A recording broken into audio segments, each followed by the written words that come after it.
আসসালামু আলাইকুম। আশা করছি সবাই অনেক ভালো আছেন। বেশ অনেক দিন হলো ভিডিও দিতে পারছি না। তো একটা আপু তো আমাকে খুব রাগ করে কমেন্টও দিয়েছিল কেন ভিডিও দিচ্ছি না। সত্যি কথা বলতে আমার বাসায় বেশ অনেক দিন থেকে বাংলাদেশ থেকে আসা গেস্ট ছিল।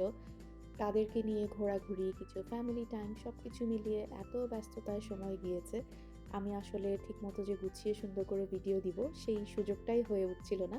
কিন্তু আমি আমার Facebook পেজে সবসময় ছোট, ছোট স্টোরি দিয়ে বা রিলস দিয়ে আপডেট থেকেছি।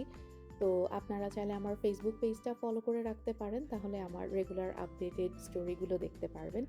যাই হোক, আজকে বেশ সুন্দর ওয়েদার ছিল। সকাল, সকাল বাচ্চাকে স্কুলে নামিয়ে আমি চলে এসেছিলাম ইলফোর্ডের ব্যানানা লিফ রেস্টুরেন্টে। ওর এখন এক্সাম চলছে। তো আমার বাসা থেকে স্কুলটা এখন বেশ দূরে। যেহেতু আমি নতুন বাসায় মুভ হওয়ার পর ওর আগের স্কুলটা এখনও চেঞ্জ করিনি। যার কারণে প্রতিদিন আমাকে প্রায় ১-১.৫ ঘন্টার মতো রাস্তায় কাটাতে হয়। তো যেহেতু এক্সাম ২ ঘন্টার মধ্যেই শেষ হয়ে যাবে, আমার আসলে যেয়ে এসে যেহেতু সময় পৌঁছাবে না, এইজন্য আমি কাছাকাছি এসে এই রেস্টুরেন্টটায় বসেছি। তো আমার সবথেকে প্রিয় সকালের নাস্তা হচ্ছে পরোটা আর চা। যদিও খুবই আনহেলদি একটা খাবার, কিন্তু তারপরও মাঝে, মাঝে একটু নিয়মের বাইরে গেলে খারাপ হয় না। আর কেন যেন আমার বাংলা রেস্টুরেন্টের পরোটার থেকে ইন্ডিয়ান রেস্টুরেন্টে যে লাচ্ছা পরোটাগুলো পাওয়া যায় সেটা খুব ভালো লাগে। তো একা, একা বসে সময় কাটানোর জন্য আমি একটা পরোটা আর চা অর্ডার করেছিলাম ব্রেকফাস্টের জন্য। সত্যি কথা বলতে পরোটাটা এত হেভি ছিল আমি ওটাই শেষ করতে পারিনি। তারপরও আমি একটা প্লেন ডোসা কেন জানি অর্ডার করলাম। আসলে এই যে নারিকেল চাটনিটা এটা আমার খুব পছন্দ। তো সাউথ ইন্ডিয়ান রেস্টুরেন্টে এসেছি, নারিকেল চাটনি ট্রাই করব না। তো চাটনিটা খাওয়ার জন্য আমি এই প্লেন ডোসাটা অর্ডার করেছিলাম। যাই হোক, দেখতে, দেখতে ২ ঘন্টা চোখের পলকে চলে গেল। সকালবেলা যখন স্কুলে আসলাম কি ঝলমলা রোদ ছিল, সুন্দর একটা দিন আর যাওয়ার পথে ঝুম বৃষ্টি। তো আমার দেখে খুবই মজা লাগছিল, দেখেন আকাশটা অর্ধেকটা কালো ঘন মেঘ আর অন্যদিকে আবার সেই ঝলমলা রোদ দেখা যাচ্ছে। দেশের মতো লাগে কারণ এই সাউন্ড, তারপরে আকাশ এরকম অন্ধকার, এটা আমি খুবই মিস করি। আওয়াজটা এত ভাল লাগে।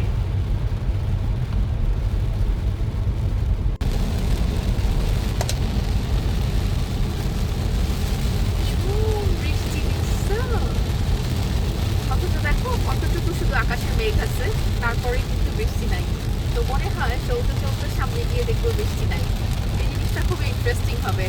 আমার সবসময় মনে হয় যে এরকম যদি পাইতাম যে বৃষ্টি কোথায় শেষ হচ্ছে, তো হোপফুলি আজকে দেখতে পারবো।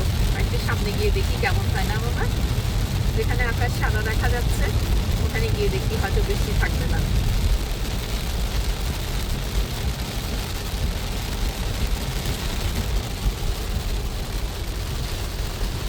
থাকো। দুপুরের দিকে আমার কাজিন ফোন করেছিল, বিকালে ওরা বেড়াতে আসবে। তো বাসায় আসার পর টুকিটাকি এটা ওটা কাজ করতে করতে আমি এতই টায়ার্ড ছিলাম যে বিকালে কি নাস্তা বানাবো কিছুই মাথায় আসছিল না। তো চিন্তা করলাম ঝটপট করে একটু পাস্তা রান্না করে ফেলি।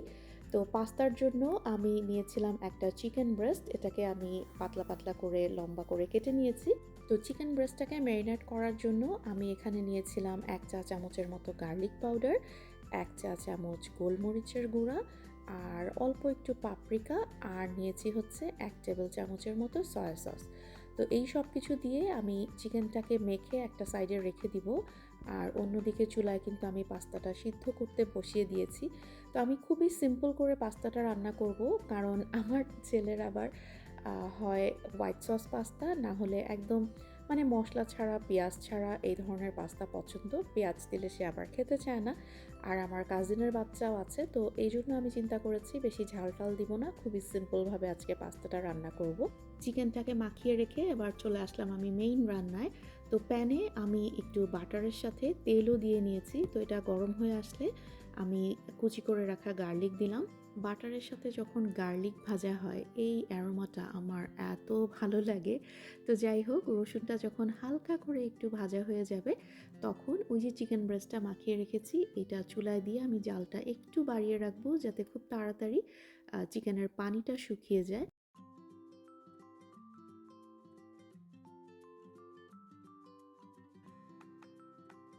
এবার আমি দিয়েছিলাম খুবই অল্প একটু চিলি ফ্লেক্স, জাস্ট ফ্লেভারটা হওয়ার জন্য। জোরে আছে চিকেন ব্রেস্ট কিন্তু খুব তাড়াতাড়ি রান্না হয়ে যায়। তো মোটামুটি হাফ ডান যখন হয়ে গেছে তখন আমি ৪টা ডিম ফেটিয়ে রেখেছি এইটা এই মশলাটার মধ্যে দিয়ে একটু ঝুড়ি, ঝুড়ি করব। আচ্ছা, তো যেই কথা দিয়ে ভিডিওটা শুরু করেছিলাম সেটাই তো শেষ করলাম না। কয়েকজন আপু বেশ আদর করে আমার মনে হয় অভিমান থেকেই আমাকে মেসেজ দিয়েছে কেন আমি রেগুলার ভিডিও দিচ্ছিলাম না। তো আমি শেষ বড় ভিডিও দিয়েছিলাম মনে হয় রোজার মাসে। কিন্তু এর মধ্যে কিন্তু আমি প্রায় প্রতিদিনই আমার ফেসবুক পেজে ছোট, ছোট করে ভিডিও বা রিলস শেয়ার করেছি যে আমার লাইফে এখন কী, কী চলছে। তো আসলে হয়েছিল কি, ঈদের পরের দিনই আমার বাসায় গেস্ট এসেছিল বাংলাদেশ থেকে এবং তারা প্রায় মাসখানেক আমার এখানে ছিল। তো এখানে একা হাতে সব কাজ করে তাদেরকে নিয়ে বেড়াতে যাওয়া, ডেইলি রান্নাবান্না, ঘোরাঘুরি সব কিছু মিলিয়ে না আমি এত হিমশিম খাচ্ছিলাম, যার কারণে ঠিক যে বড় করে সুন্দর করে আপনাদের জন্য ভিডিও রেডি করব সেই সময়টাই গুছিয়ে উঠতে পারিনি। কিন্তু গত দিনগুলো কেমন গিয়েছে সব কিন্তু ছোট, ছোট করে আমি আপনাদের জন্য জমিয়ে রেখেছি। একটু, একটু করে এখন থেকে রেগুলারই শেয়ার করব। তো সাথে থাকবেন। আচ্ছা, কথা বলতে, বলতে রান্নাও কিন্তু বেশ অনেক দূর আমি আগিয়ে নিয়েছি। তো এই মসলাটার মধ্যে আমি আরেকটু পাপরিকা পাউডার দিয়েছিলাম আর একটু টমেটো সস। এই মসলাটা যখন একটু মাখা, মাখা হয়েছে তখন আমি আগে থেকে সিদ্ধ করে রেখেছিলাম পাস্তা।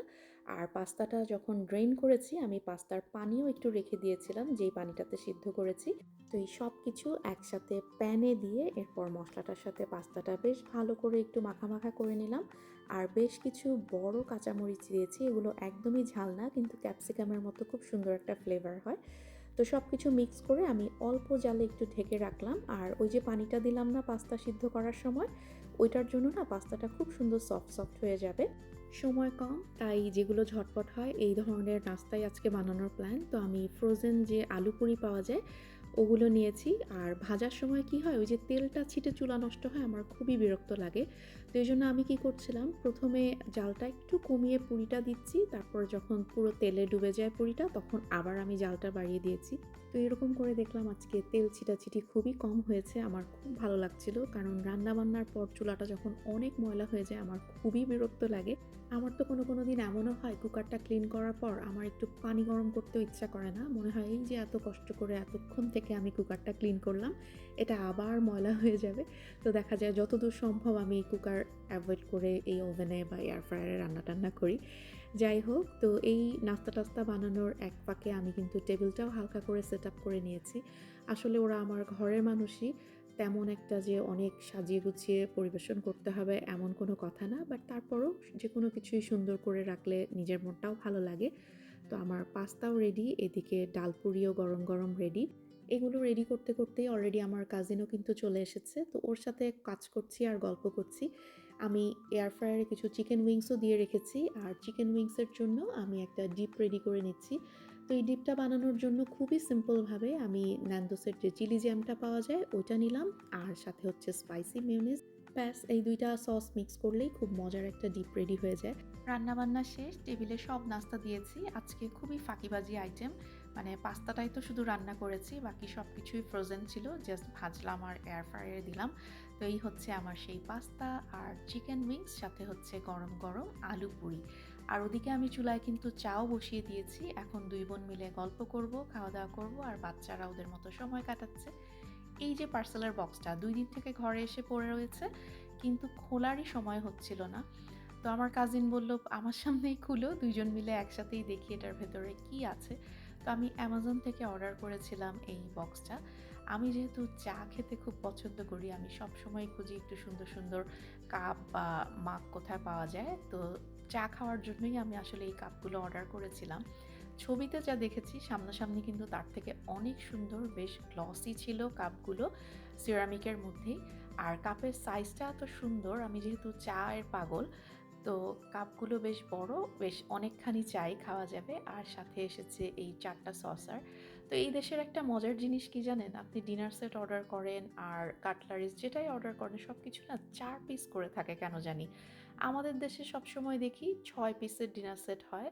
আর এখানে যেটাই অর্ডার করি না কেন বা স্টোরে কিনতে যাই সবকিছু শুধু ৪ পিস ৪ পিস করে থাকে।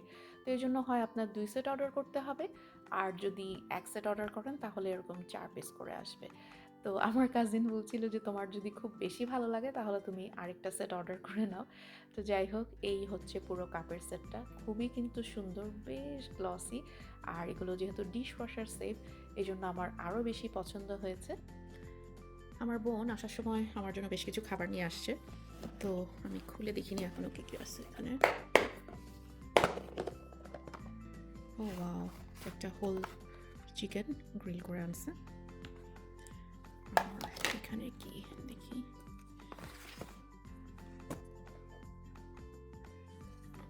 বিরিয়ানি। আর এটা ওয়াও, মোর বিরিয়ানি, ভেরি নাইস। আমার দেখা যাবে আর 2 দিন কোনো রান্না করা লাগবে না। থ্যাংক ইউ এটার জন্য। আজকের ব্লগটা তাহলে এখানেই শেষ করি। এখন থেকে রেগুলার নতুন নতুন ভিডিওতে আপনাদের সাথে দেখা হবে। চ্যানেলটা সাবস্ক্রাইব করে সবাই আমার সাথে থাকবেন। আর নেক্সট ভিডিওতে তো দেখা হচ্ছে। সেই পর্যন্ত আল্লাহ হাফেজ।